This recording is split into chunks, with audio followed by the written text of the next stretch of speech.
రసాయనిక ఆహార ఉత్పత్తుల వలన సమస్తం విషతుల్యమై ప్రాణకోటికి ప్రకృతికి ముప్పు వాటిల్లుతోందని, ప్రతి ప్రాణిలోనూ భగవంతుడున్నాడనే ఆధ్యాత్మిక తత్వంతో పర్యావరణ హితమైన సాంప్రదాయ సేంద్రియ పద్ధతిలో రైతులు వ్యవసాయం చేస్తూ ఆరోగ్యకరమైన ఆహార ఉత్పత్తులను లోకానికి అందించాలని శ్రీ విశ్వ విజ్ఞాన విద్య ఆధ్యాత్మిక పీఠాధిపతి డాక్టర్ ఉమర్ అలీ షా ప్రబోధించారు. ఏరువాక పౌర్ణమి సందర్భంగా పిఠాపురం మహారాజా రైల్వే వారిది సమీపాన గల శ్రీ విశ్వ విజ్ఞాన విద్య ఆధ్యాత్మిక పీఠం నూతన ఆశ్రమంలో సస్యవృద్ధి బీజారోపణోత్సవం నిర్వహించారు. దీనికి పీఠాధిపతి డాక్టర్ ఉమర్ అలీ షా ముఖ్య అతిథిగా హాజరయ్యారు.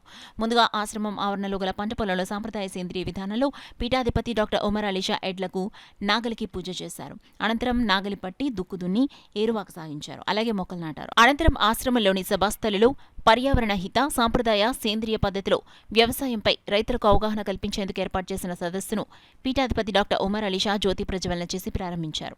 ఈ సందర్భంగా వ్యవసాయ శాస్త్రవేత్తలు పీఠాధిపతి డాక్టర్ ఉమర్ అలీ షా ప్రసంగించారు. అనంతరం సేంద్రియ సాగు చేస్తున్న పలువురు రైతులను పీఠాధిపతి డాక్టర్ ఉమర్ అలీ షా చేతుల మీదుగా సన్మానించారు. ఈ సందర్భంగా పీఠాధిపతి డాక్టర్ ఉమర్ అలీ షా మీడియాతో మాట్లాడారు. ఈ కార్యక్రమంలో అహ్మద్ అలీ షా, వ్యవసాయ శాస్త్రవేత్తలు doctor A V Ramanjaneyulu, doctor N Ram Gopal Varma, doctor T L Neelima, doctor M Ratna Prashanthi, J Eleazar, పీఠం సభ్యులు అల్లవరపు నాగేష్, ఈవేళ భాస్కర్ తదితరులు పాల్గొన్నారు. దేశాభివృద్ధికి, ఆరోగ్యాభివృద్ధికి రైతు వెన్నెముక లాంటి వారు. అటువంటి రైతు చక్కని సేంద్రియ పద్ధతుల ద్వారా పర్యావరణహితమైనటువంటి ఆహార ఉత్పత్తులను సమాజానికి అందించడం ద్వారా ఆరోగ్యకరమైనటువంటి సమాజం ఏర్పడుతుంది, ఆర్థిక అభివృద్ధి ఏర్పడుతుంది, దేశాభివృద్ధి ఏర్పడుతుంది. ఈ విధంగా ఎంతో విలువైనటువంటి ఈ ప్రకృతి ప్రసాదించినటువంటి కాలాన్ని రైతులు, సమాజం మనందరూ సద్వినియోగపరచుకోవడం ద్వారా మనం చక్కని ఆహ్లాదకరమైన సంతోషకరమైనటువంటి వాతావరణాన్ని కుటుంబంలోనూ సమాజంలోనూ పొంది తరించే అవకాశం ఉంది.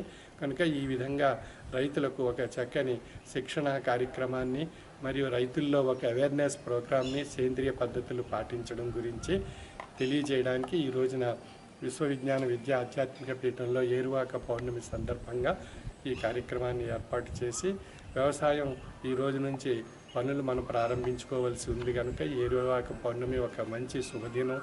భగవంతుని యొక్క ఆశీస్సులు మన అందరిపై, ఆ రైతులందరిపై ఉంటాయి. కనుక మనం ఈ రోజు నుండి వాతావరణం కూడా మనకి ఇక్కడ అంతా చల్లబడింది. నైరుతి ఋతుపవనాలు ప్రవేశించి మన చక్కని వాతావరణం రైతులకు అనుకూలంగా ఉన్నందున పంటలు మనం పంటలు బాగా వ్యవసాయానికి సంబంధించిన అనేక ఉత్పత్తులు సమాజానికి అందించగలరని రైతులందరూ వారి యొక్క శ్రేయస్సును కోరుతూ వారికి ఆశీస్సులు భగవంతుడు కలిగించి సకాలంలో వారి యొక్క ఉత్పత్తులన్నీ చక్కగా మంచి విలువలతో రావాలని ఆశిస్తూ సర్వే జన సుఖినో